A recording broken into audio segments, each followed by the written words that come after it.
Welcome to the Restless Creatives podcast. Comfortable chats with inspirational creatives. Hosted by three self-confessed restless creatives, Lucy Hunter, Fiona Pickles and Bridget Girling. This week we chat with Kaz Harrison of Making Waves, a brand designer and web designer who has really found her niche. We explore how she did this and why.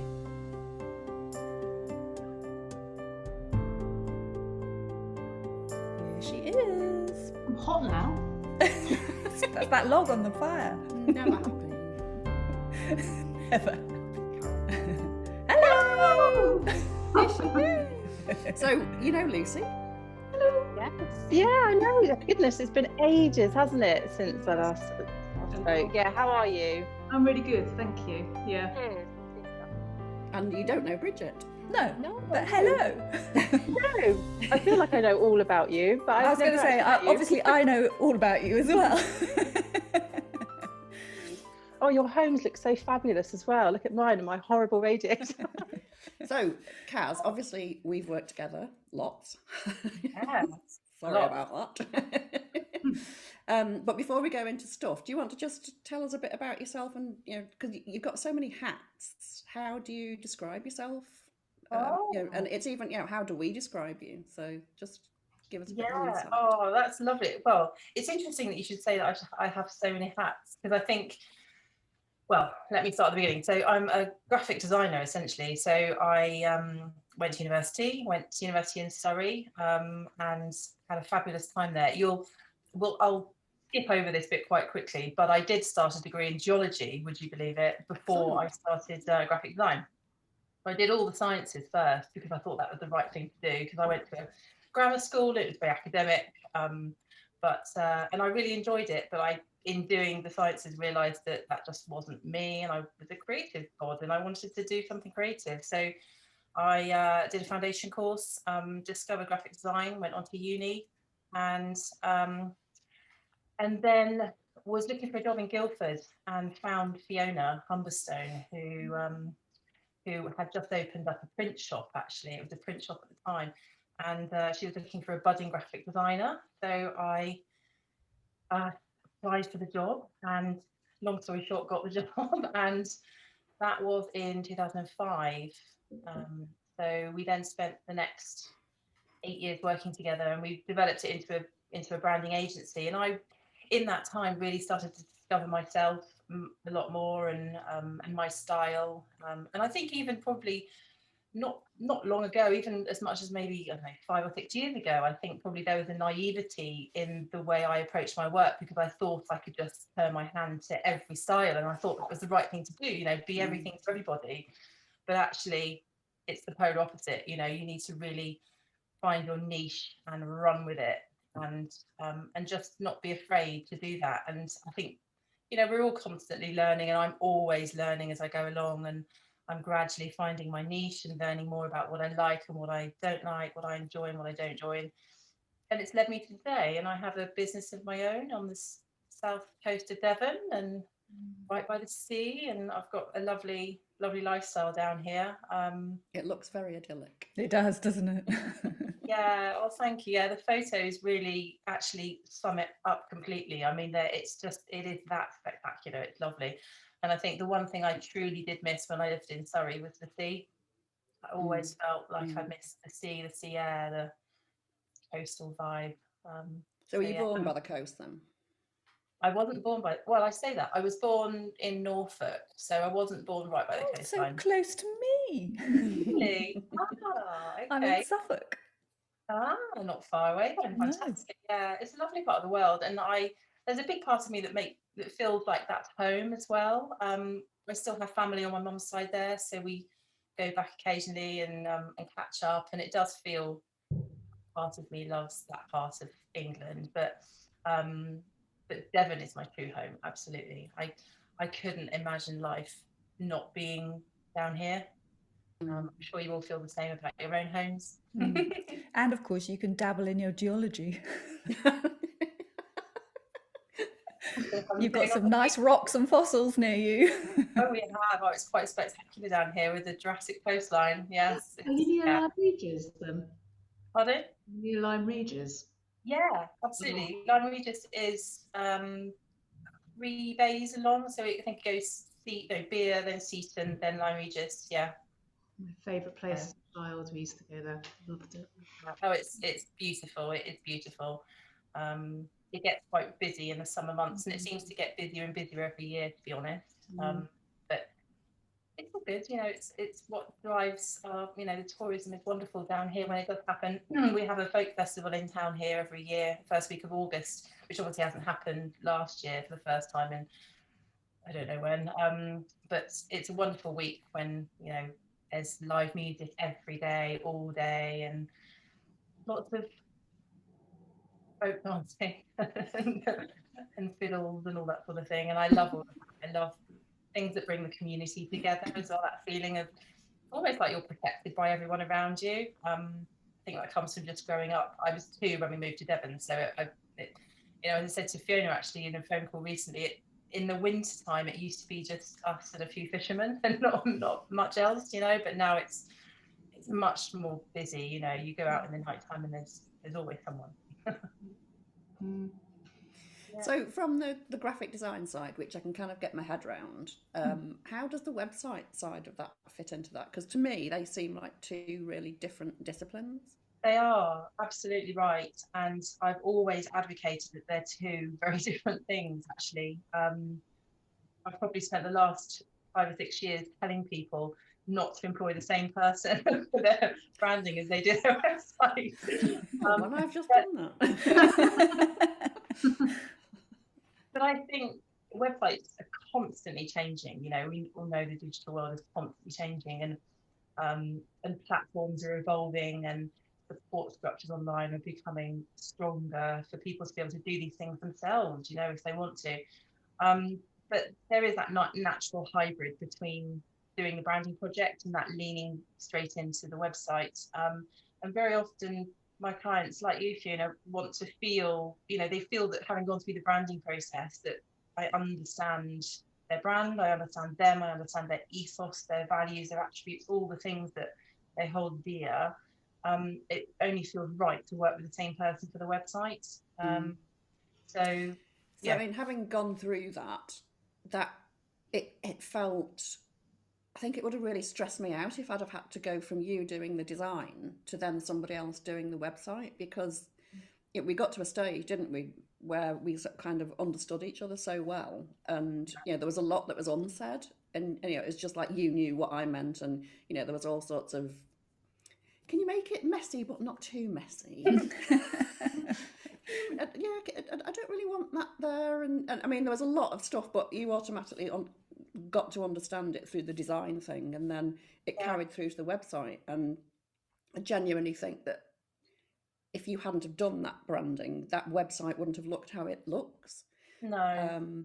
And you know, it was a really interesting process to go through. Do you want to just talk about how the process works from your side? Yeah, absolutely. I think it's very important for me as a designer to understand who I'm working with, you know, the personality of that individual, even if, you know, they might be reasonably detached from the product that they're selling. It's still very important that I understand their personality, because somehow that will come into it. Very rarely do you have a brand personality or an individual's personality that's so very different to the brand personality that they want. So understanding them is really important, and it sounds daft, but it comes down to what individual might be wearing, what they, you know, how they speak, their mannerisms, their, you know, the home. Oh God, she's watching us. Yeah, I'm looking at all of you. But I think, you know, those all, as I said, lean into what happens next. But how do you do that? How do you get to understand that personality? Because I can completely get that you would like to be able to do that, but how do you actually do that? Do you like to, I mean, obviously not at the moment, but meet people face to face, or is there a lot of communication through this kind of technology, or how do you understand that personality? I absolutely insist on meeting that individual on some level, whether it's over video call or whether it's in person, because I'll be able to read their personality in that sense. A lot of this comes from colour psychology as well, which you may or may not have heard of. Really want to dig into that when you get yeah, later. it's so much deeper than just colour. It's about shapes and forms, and be them and colours, but also tones, and whether someone chooses to wear something that's tonal, or that you can see behind you, Bridget, that your your home looks quite tonal. You've got nothing that's really, but your style I can already see is very different to Lucy's. So it's I'm not prying into your home. That sounds awful. Oh my goodness, I need a screen up.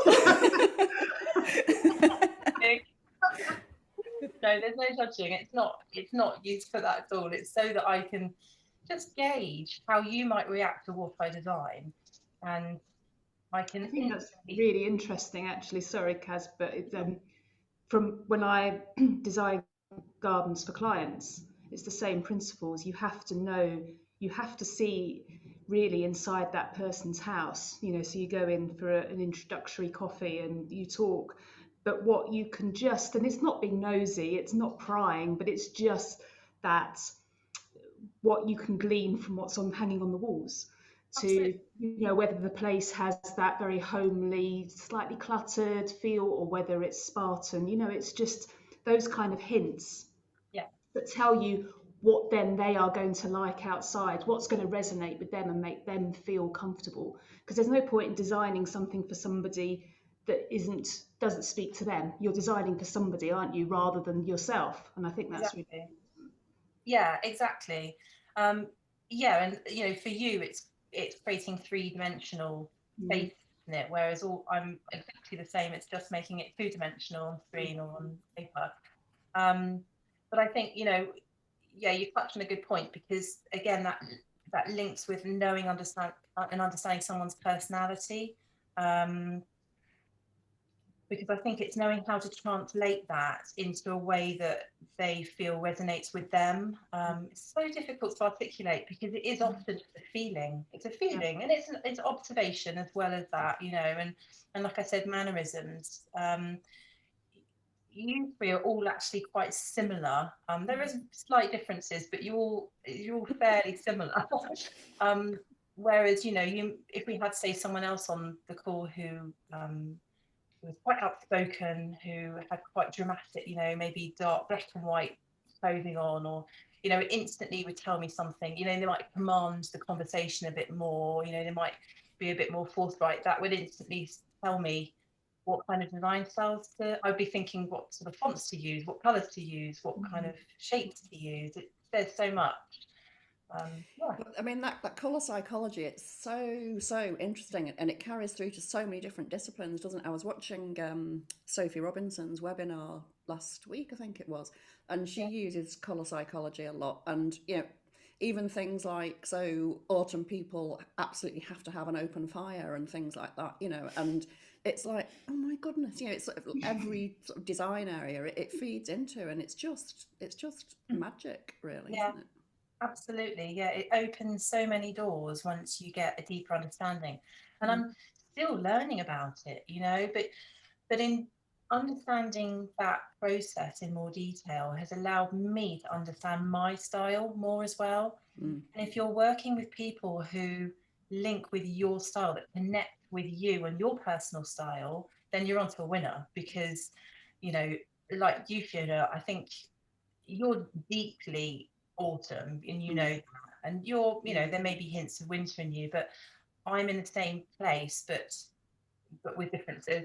But I think that's why we get along, because I understand your angle, I understand your preferences, and they just happen to connect quite closely with mine.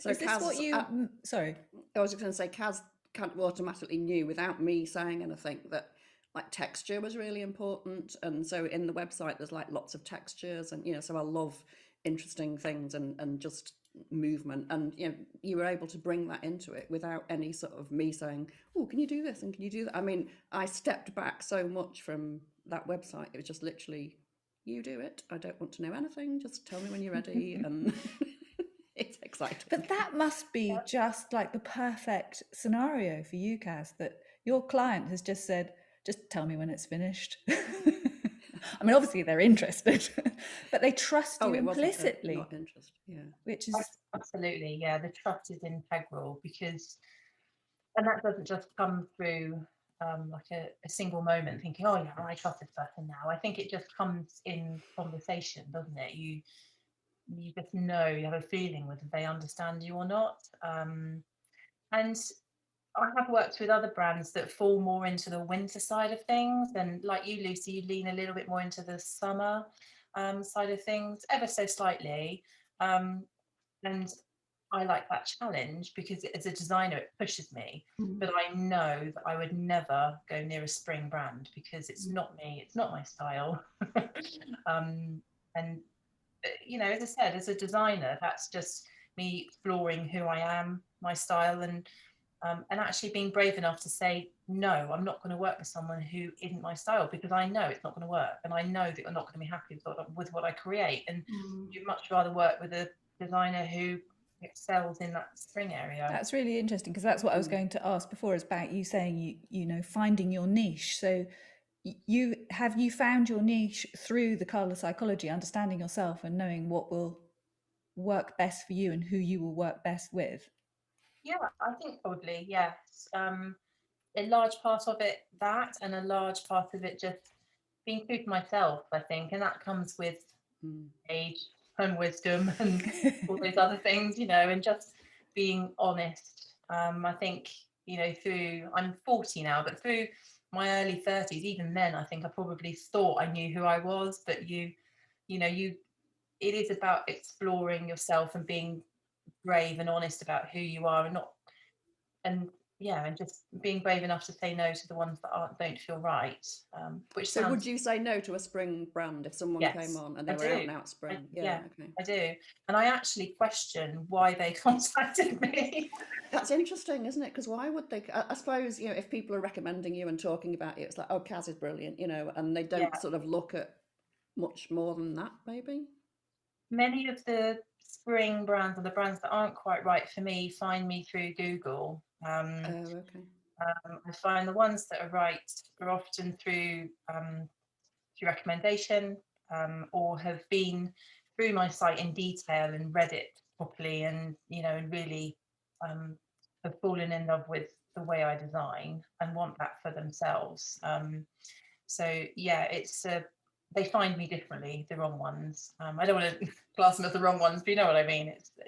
Well, they are the wrong ones, really, aren't they?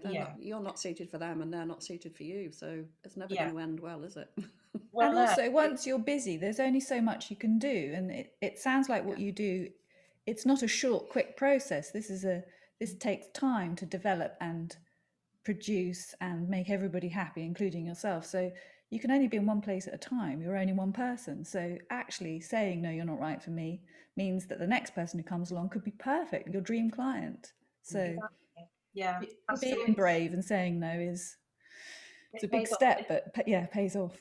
Yeah, it does, and it's better for me, and it's better for the individual. For you know, and I'll often point them in the right direction. You know, there's lots of other designers who I know of who are completely different to my styles, so I'll just point them in that direction.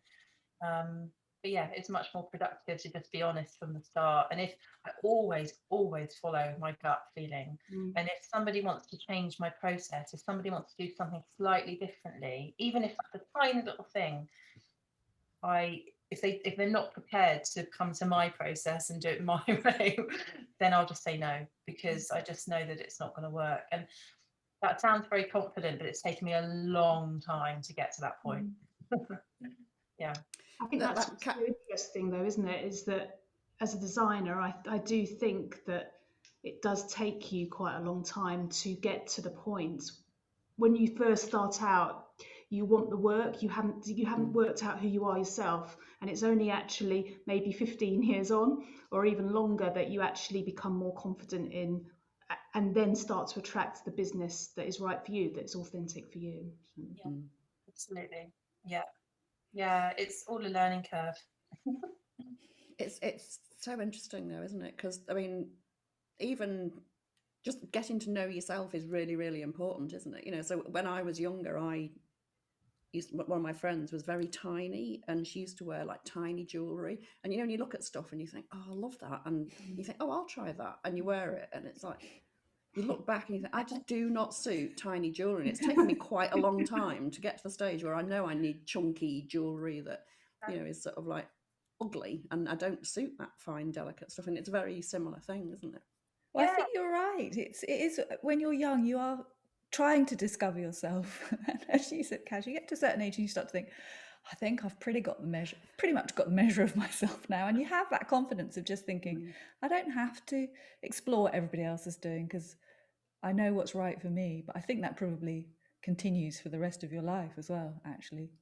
Yeah, I think there's an enormous pressure as well as a designer to follow trends, you know, to you feel like you're constantly being watched by other designers, or, you know, you've got to keep up to speed with what they're creating, or you know, there's always this inner demon, you know, that you're looking at other people's work and thinking, oh, I could never do that in a million years, you know. But I used to beat myself up about that, and I think a lot of designers do still. Maybe, you know, I do occasionally when, you know, we all have bad days, but I think what's integral to the way I work is that I communicate what my client wants and not what I think looks good.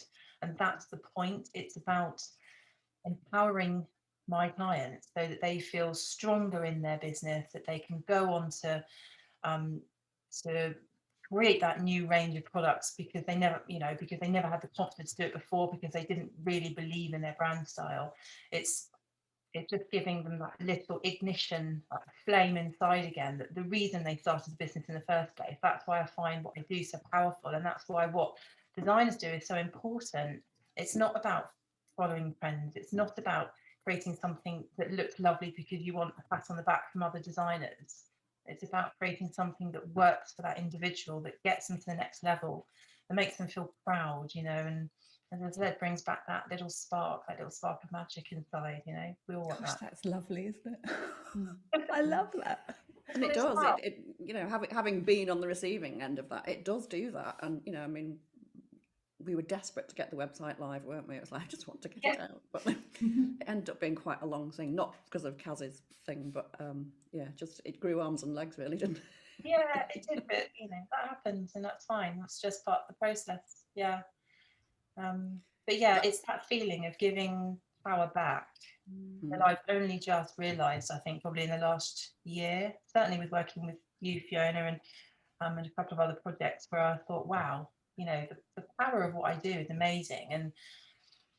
And if someone approaches me and doesn't understand the power of that design and what it can create, then we either need to just, you know, maybe go away and come back at a later stage when you do, or we're not right for each other, you know, because yeah, it's really powerful, and it's just design at the end of the day. And you know, like any other businesses, like the floral industry, it's incredibly competitive. You know, there are loads of designers out there that, you know, will jump onto Illustrator and knock up incredible designs. You know, you can jump onto websites and download things for free. It's all there at your fingertips, isn't it? But if it doesn't feel soulful and deep and meaningful to you and your business, then it's not going to be right, is it? So I've said this before. Sorry, I feel a bit like I'm sort of dominating, but it's kind of, we've gone through the process quite recently, so it's all relevant. But so we were actually on Fiona Humberstone's retreat. Was it the year before last? Yeah, year before last. Well, I mean, Kaz was hosting and I was attending, and Kaz had a seminar on websites. And before I went into it, it's like, so this is my old website. Before I went into it, I was like, I'm okay with my website. You know, it's nice. It sort of represents me. I've done it myself, just a Squarespace thing. So I'll just go and see what information I can pick up, but I don't need to change my website. So half an hour later or an hour later, when I came out of Kaz's presentation, it was like, I need to completely scrap my website and start again. Honestly, it was like that. It was just, oh my God, you know, and And from that moment, I mean, that it took quite a long time from that to actually contacting you to get in touch. And I think that was a deliberate thing. You know, I think I wasn't in the right place. I was so busy at that stage, wasn't in the right place. And had we gone down that route, I don't think we would have ended up with what I've got No. now. You're absolutely right. That was an important journey, I think, for you to take. Yeah, and that's important as well, to give yourself time and space. You know, if you're someone who is looking to rebrand, it's a big decision. It needs to be thought through carefully, and the brief is going to be, it needs to be crystal clear. You need to have that focus, and a lot of that comes from what we've already talked about, you know, defining your style, you know, and getting to the heart of what you are all about and understanding your differences to others, because that will be, you know, that will be what your designer runs with. That will need to be crystal clear. So yeah, you're absolutely right, Fiona. I think, had you not taken, I think it was a year by the time you contacted me, but that was, like you say, we would not have been in where you are now without going through that process in your mind, and finding that focus. And that might take a month for people, that might take a year, but you need to feel absolutely in the right place before you even contemplate investing in design. Yeah, I think defining your difference is probably one of those things in most creative fields that people find really difficult. It's kind of like, well, I paint, you use oils, I use oils. I like painting the sea, you like painting the sea. So when somebody comes to you, do you want them to have already worked that out, or do you help them work that out? Because sometimes you just can't quite get to the nub of it yourself, can you? Absolutely. No, you're absolutely right, Bridget. I think that's the challenge for many. And I find a lot of my work comes from people like Fiona, or people who've gone through the process with a branding consultant, if they felt it a challenge to conquer it on their own. So I love working with people who have already figured that out and that are ready to hit the ground running, because I'm not a brand consultant. I'm not, I could be. And actually, funnily enough, when I started the business 7 years ago, I was doing that very thing. You know, I was sitting on video calls and I was going through people's briefs and I was picking it apart and I was trying to get to the heart of all of it. And it's not that I found it hard, it's just I didn't enjoy it. And so it's only been in the last sort of 2 or 3 years where I thought, oh, I just don't want to be a part of this. And it's not where I excel. I would much rather just hit the ground running, go straight into the design. So, you know, I'm very fortunate that people who have worked with Fiona or have managed to conquer their brief on their own and they've got to a point where they're ready. Most of them are in that situation, but many aren't. And I just say, look, there's about 20 to 30% of this brief missing, and I need you to get there. Try this lady, or, you know, try working with so and so, and then come back to me when you're ready. Again, that's very empowering, isn't it? It's strong. It says, you know what, I can do this for you, but you've already, I can't wave a magic wand. You've got to give me something. Well, no, it sounds quite ruthless when I listen to myself back like that. No, but it isn't. It's like Bridget says, it comes across as strong, and you know what you need. And people want, well, I would have thought people want to be told if they're not in the right place to do it. You don't want to kind of... client, it's almost a sense of relief. Yeah. When somebody, you know, takes control, because you've got so many thoughts going on in your head. And I think when I came to you, gosh, I can't remember how many years ago it was now. It was a few, wasn't it? 3 or 4. But, you know, I sort of, you got to the crux of what I was trying. I didn't really know what I was doing. I've been a landscape designer for a long, long time and suddenly wanted to become a floral designer, you know, and you sort of pick those bits out, but you were like, no, you've got to do this. You've got to, it was like, oh, thank you. Somebody's going to take control and be a bit more, you know, and that was brilliant. Yeah. And for the people who I do say, you know, about 20% of this brief is missing, or this doesn't make sense to me, I do get a bit nervous when I say that, because I think they're just going to say, oh, well, I thought it was ready, you know, and then they'll be utterly disappointed. But actually 9 times out of 10, they go, oh, I'm so pleased you said that, because I knew that something wasn't quite right. And so it's not that they have to go back to the drawing board, but they just have to go back and ask themselves some deeper questions. And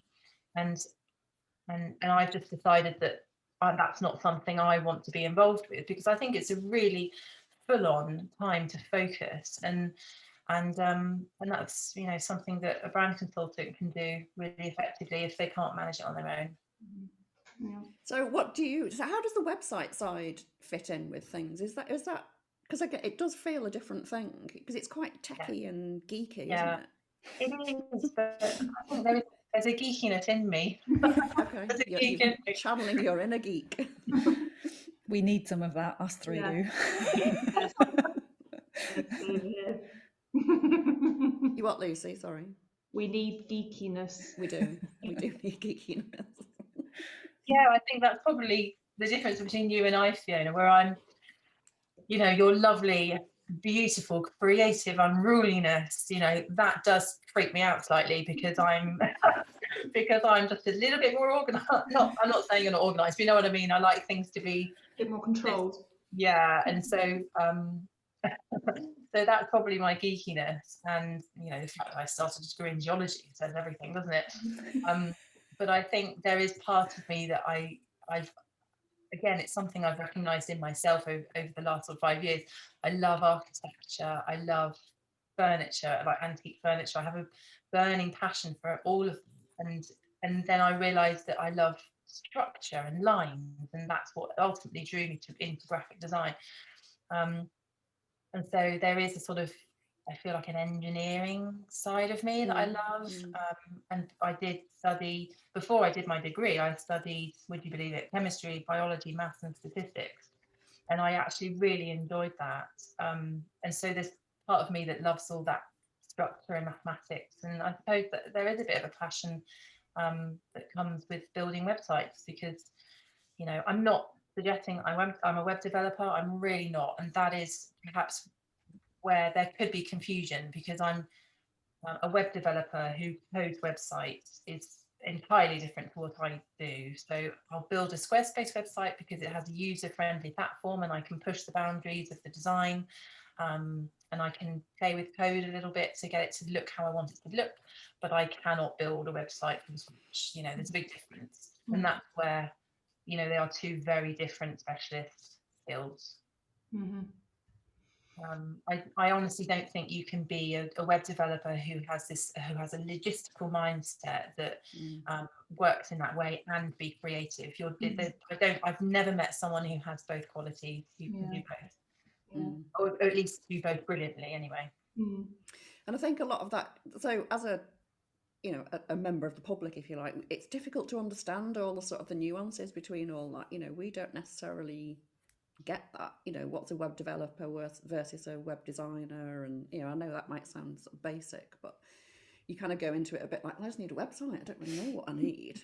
And that's where we need people to guide us, you know, and if I wanted something completely different, I imagine you'd just say, well, it's not me you're looking for, go and see this developer or whatever. Yeah, I mean, there has to be an underlying understanding of websites in general. And I think before I started building the Squarespace website, I designed websites. You know, I would design them in Photoshop, page by page. Yeah, and then they would get built by a web developer on something like WordPress. So in that process, which I have been doing for many years, I acquired quite a deep understanding of how websites are built.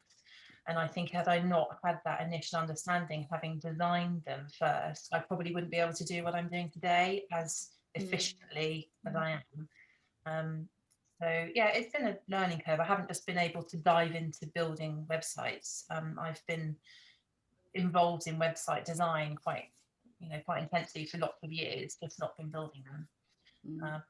Yeah, so it's complex. You're absolutely right, and I think people want to, you know, they want, for want of a better phrase, a one-stop shop experience. You know, they want to be able to go to a designer and know that everything is in their hands, that they don't need to go and repeat their brief to somebody else who may not quite understand it in the same way.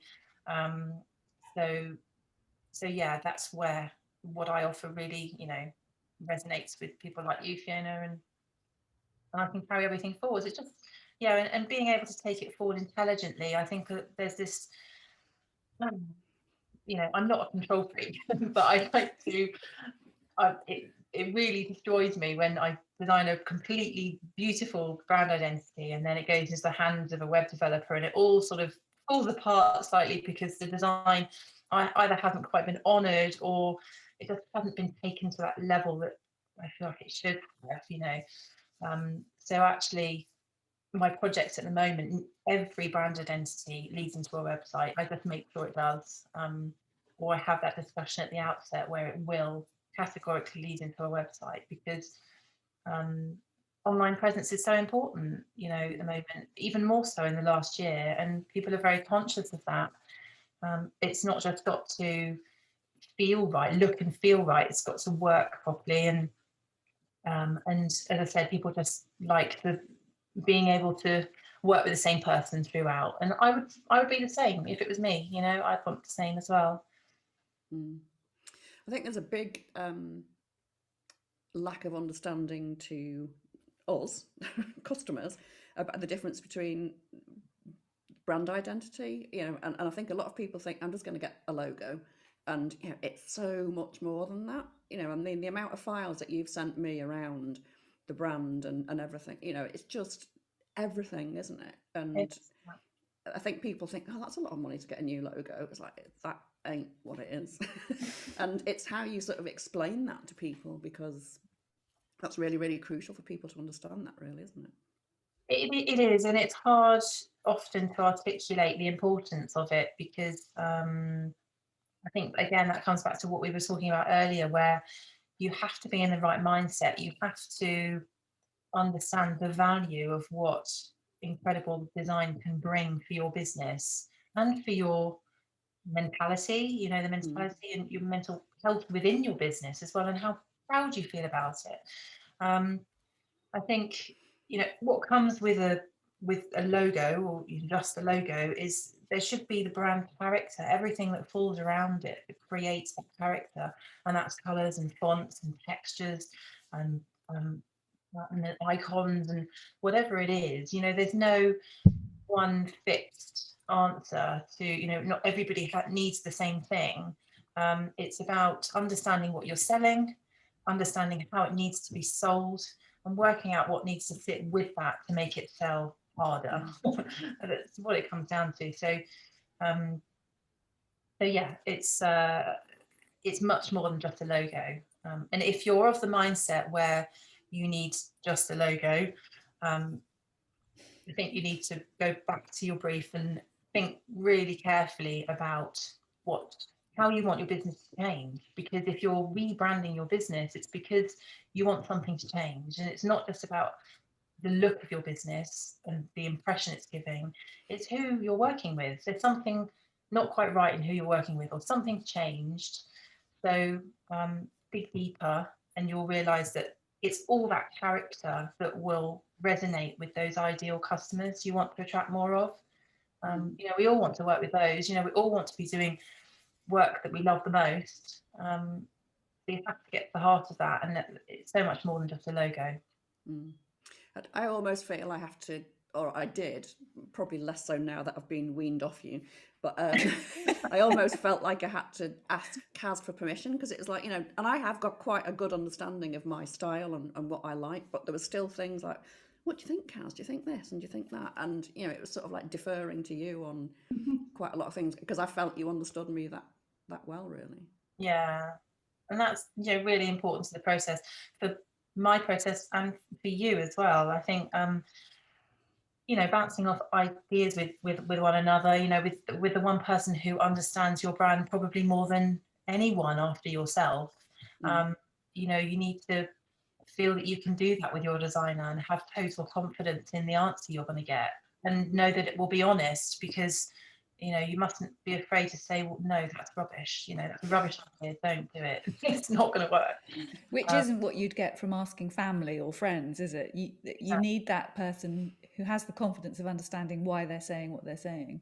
Yeah, absolutely. Yeah, friends and family are probably the worst people we can ask. They're not, you know, they're totally biased. They're not going to give you the answer that a potential customer would give, and they're going to scrutinise to the point that they're looking beyond the overall impressions. That's a little bit difficult to articulate, but I find that, you know, with customers that say, oh, I showed it to my husband, or I showed it to my daughter, and she found this tiny little dot here, and you know, and you'll find that they overcompensate. They're sort of looking for something wrong with it when there really isn't. Do you know what I mean? It's a, yeah. Whereas, you know, sometimes your customer will just stand back and want to see the whole experience and understand how they feel a bit more so. But they're not your tribe, are they? They're your family and they're your tribe in that way, but they're not your customer. And I didn't show Brian, my husband, any of what you were doing until quite late on, because I didn't want, not in a rude way, because he's actually really good at, you know, I mean, he used to be a designer himself, and, you know, but it was like, I don't need someone who isn't my customer's opinion. And I didn't want to show him, and it was quite late on in the process where I was like, what do you think of this? Hoping he wasn't going to say, that's absolutely atrocious. And of course he didn't. But, you know, I almost felt like it was my thing giving to him. I wasn't asking for his approval or anything. I was just wanting him to see it and like it. So, yeah, don't show it to your family is probably one of the biggest pieces of advice I'd say. Yeah. Yeah, should put that in my terms and conditions, maybe. Yeah. Whatever you do. Family's banned. Family opinion not needed. So what are you working on at the moment, Kaz? Can you say? Oh, That's a good question. That is a good question. I mean, don't reveal any sort of like secrets. Oh yeah, do. Well, I've just before Christmas, I finished branding a photographer who is quite well known in our circles. You'll know who she is. But actually, funnily enough, that brand style did push me. She was much more towards winter, with little touches of summer, but there was no autumnalness in there whatsoever. So, you know, no lovely rough edges or textures or anything like that. It was all much cleaner and crisper and sharper and more dramatic in that sense. So that did push me, and I do like the odd winter project because it pushes me, it challenges me. So I did that before Christmas, and at the moment I am working on a lovely new, well, lots of things actually. I've got a couple of other websites on the go, and I've got another branding project underway at the moment. Yeah, I don't want to reveal too much. It's all a bit... No. But that must be difficult, sort of managing all those different things at the same time. And I was really conscious of that when I was working with you. You know, I almost felt like I didn't want to sort of disturb you too much, because I know once you're in the sort of design zone, you kind of don't want people pestering you all the time, do you? Yeah, it's that's always a bit of a challenge. I just often just turn my emails off. Yeah. Because otherwise I don't think I would get very much done in a day. So I just turn them off for a few hours and crack on. But yeah, the websites, or at least with a branding project, there is quite a definitive start and end, and you can pretty much predict how long that's going to be. It generally is 4 to 5 weeks.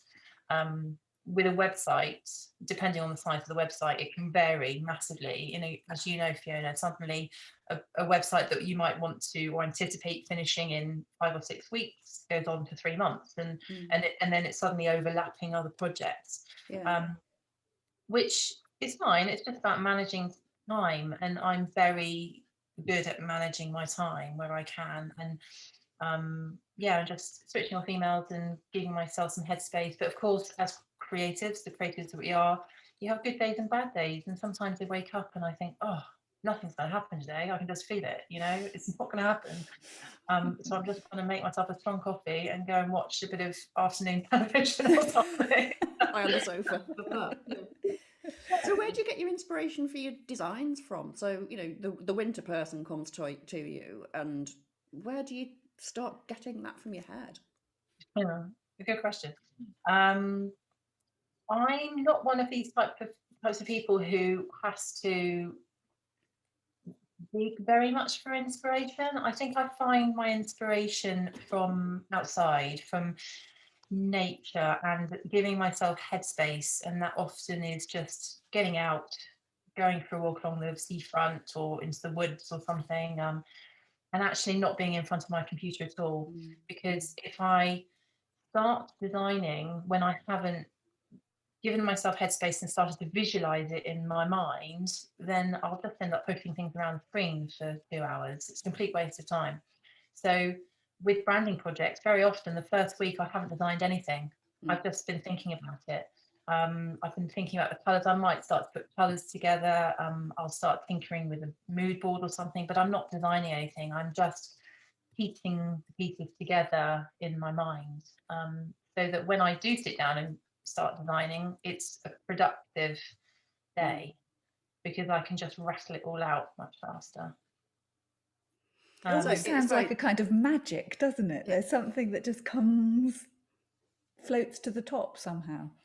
Yeah, I suppose it can feel like that. And don't get me wrong. I mean, I've got in, I've let a week go by and I've thought, oh, this just isn't coming to me, and then I go back to the brief. It's just so important to go back to the brief, and I'll reread it, and often then something else will spark, and it must come to me eventually. And a lot of fan rendering as well. I love drawing in sketchbooks with pencils and sketching out ideas, and before I even turn to the computer. But yeah, I guess magic is one way of putting it, and magic and mind reading, that's all I do. Easy. Excellent. What more can you ask? Is there anything you want to sort of talk about before we've got a few questions that we ask everybody at the end, but before we hit on those, is there anything you want us to sort of chat about? Yeah, I mean, we've covered lots, really. No, we've covered loads. It's just lovely to spend some time with you ladies, and this is actually my first podcast. Actually, I did one with Fiona quite some time ago, but it's just really nice to be involved with you lovely ladies, and just maybe we can rebrand Bridget, perhaps, or yes, I'm feeling left out. Oh, and I need a tweak. I need a tweak at some point. No pressure, Bridget, don't worry, no pressure. I have to say, Kaz, and you will probably hate this. So for people listening, Kaz very, very kindly gave us the sort of template, the very starting thing for our Restless Creatives website, which we've sort of run with. And I do feel like saying, please don't look at it now, because you've probably made a complete mess of what you've done. But now that I've got this new shiny toy to play with, it's like, I'll just tweak this on the Restless Creatives website. And my poor, beautiful website is getting very neglected. So I need to sort of revert back to that. And just looking at the website, my own website, used to fill me with joy, and just doing those really weird text. So we haven't got any boxes of text that line up. It's all movement, isn't it? And sort of shape. So I love getting involved in that. Anyway, let's get on with the questions. So they can be as quick fire or as elaborate further if you want, as you like. Blimey, that sounds a bit. And don't panic. They're all quite high level, low level, whatever. Definitely not high level. Cats or dogs? Pardon? Cats or dogs? Oh, sorry, ladies, cats. I've got 3 Bengal cats. Yeah. Oh, yeah. I've got a Maine Coon. Oh, lovely. I had a neighbour that used to polish their television with their Maine Coon because it was so fluffy. Well, I actually used to polish the television with it. And polish it like that. Sure, that's a very tolerant cat. I'm not sure Fred would like that very much. I don't think he's got very big paws. Well, yeah, you'll know, as Bengals are, Bengals are quite highly strung cats, and they're very demanding. And they're very energetic. We've got posts and poles and wheels and everything everywhere. But they're my babies. Sorry, no to dogs. No, I know. Okay. Well, I knew I was going to sort of say, ignore the fact that we've all got dogs, but no, because when we used to speak on the phone, Kaz and I could always hear the cats in the background. They were very vocal, weren't they? I know. I've closed the door today. Oh, you should have. There's a beautiful picture on her Instagram actually of one of the cat's backs. Oh my goodness, it's like a leopard. Yeah, he's beautiful. He's yeah, we got him. We went all the way. Nick and I drove all the way to northern Snowdonia to go and pick him up. Yeah, he's a silver, so he's got very pronounced markings. But yeah, Tommy, he's a little devil. He's only 2, and the other little dudes, they're 10 or 11, maybe even 12 now, I think. So he's like the kid on the block who just annoys them. Do you Like let them annoying out, or are child. they indoor cats? No, they're indoor. We when we had 2, the first 2, they did used to go out, because we used to live when we lived in Surrey. We lived on a beautiful barn in the middle of nowhere, and we had loads of fields, and they'd go out and run and go for miles.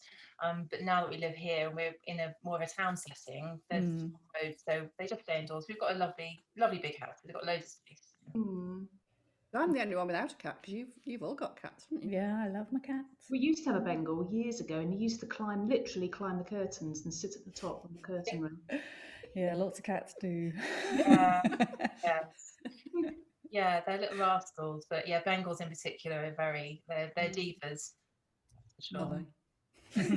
So what did you have for supper last night? Oh my goodness. Last night, maybe now. I love this. Nobody can ever remember. No. Hang on, I had roast lamb on Sunday. No. I remember. That's crazy. I honestly can't remember. Okay, well, don't worry. We'll go with the roast lamb. Yeah, no, I had roast lamb on Sunday. That was lovely, because my dear dad, he's got an allotment which is about 2 minutes over the back of the house, and bless his heart, he just literally drops off fresh vegetables every week. And flowers. He dropped And flowers. flowers. Yeah, I know. He's such a darling. So yeah, I had those with my roast lamb, fresh sprouts, and Delicious. yeah. Very impressive. What song did you last listen to? Oh golly. I think it was on the radio. I listened to Mellow Magic on the radio every morning. Oh, And I really? think it was Hello by what's his face? What's his name? Oh, what is his name? Oh my God. Lionel Richie. Lionel Richie, Yes. yeah. I could see it. Yeah, so Well, that's going to be in my head all day now. That's weird, isn't it? Sun or sea? Definitely C. But I do love the sun. I am know, a bit that's why I sun asked. junkie. Yeah. Do the two go together? Not necessarily. Well, you could. Yeah, but she's got to choose one or the other. If I had a choice of being in a really sunny setting or right by the sea, it would be by the sea. Yeah. But it's a tough call, because I do love my sun. I do love it. And when this is all over, I don't mean the podcast, I mean Life? That's a bit- pandemics. Where's the first place you'll go? The first place I go, oh goodness, it will probably be my parents' house, to be honest, Oh. which is ridiculous because they're 2 minutes down the road. But I haven't been there. I haven't been there at all, because my dad has quite chronic asthma and lots of ailments and whatever. So I've just felt it best to stay away and keep him safe. But yeah, that'll be the first place I go. They've got a lovely house. The valley in Sidmouth is beautiful, so it's quite high, and we're high up on one side of the valley, and mum and dad are even higher up but closer to the sea. So you go into their lounge and you can just get a panoramic view of the sea. It's beautiful. Wow. So yeah, I'll go there, I think. I You would. don't need to go anywhere else, do you, when you've got that? No, well, I might squeeze a holiday in. Where would you go? Oh goodness. I've always wanted to go to Sardinia. Has anyone been to Sardinia before? I've been to Corsica, I haven't been to Sardinia. Just wanted to go there. Not sure why, but yeah, I'll probably look at holidays there maybe. But Mallorca as well, because we had the retreat in Mallorca was lovely, and we did get to see parts of it, but it was only there for the 4 days, and the previous retreats I've been on was still the same. So I'd like to explore country a little bit more. I've been to Mallorca quite a lot, and So I was there when they had the massive floods as well. But there's some beautiful places up on the northeast coast. Never eat shredded wheat. So up there, there's some really beautiful coves, and it's it's got this really sort of bad rep, hasn't it, for being a sort of like holiday island, but it's such a pretty, beautiful island. Yeah, that's what I've heard, and the parts I've seen have been beautiful. So yeah, I'd love to check that out. And I would probably, go back to your question, go to Canada, because my brother lives in Toronto, and the last time I went over there was in, well, I think it was about 2011, so it's so long ago. But I've actually been there quite often. But yeah, I'd go and see him because I have a nephew who I've never met. So yeah. Wow. Yeah. I know. Oh, that's sad. I don't want to end on a sad note. Don't worry. No, but it'll be happy when you go and see it. Yes, exactly. Yeah. Excellent. Well, thank you.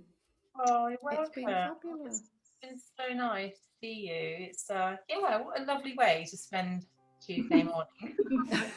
Even though you're really busy. Yeah. I know. I've got loads to get on with, but I know. But it's thank nice you for giving us the time as well, because I know you're really busy at the moment. No, absolutely. I wouldn't miss it for the world. Thank you very much for inviting me. Thank you. Oh, it's been tremendous. It's been wonderful to actually really hear about how you work. It's always been a bit of a mystery to me what happens in this space. It's fascinating. Really fascinating. Oh, thank you. Good. Lovely. We'll let you get on with your busy schedule. Yes. Enjoy the rest of your day. Yes. Thanks so much. Thank you. Bye. See you. Take care. Bye. Bye. You've been listening to the Restless Creatives podcast. To ensure you don't miss our next episode, please subscribe to our YouTube channel, the Restless Creatives podcast. If you'd prefer to listen rather than watch us, you can catch us on one of your favoured podcast providers. For more sneak peeks and behind-the-scenes fun, visit our Instagram at the.restlesscreatives or visit our website, therestlesscreatives.co.uk.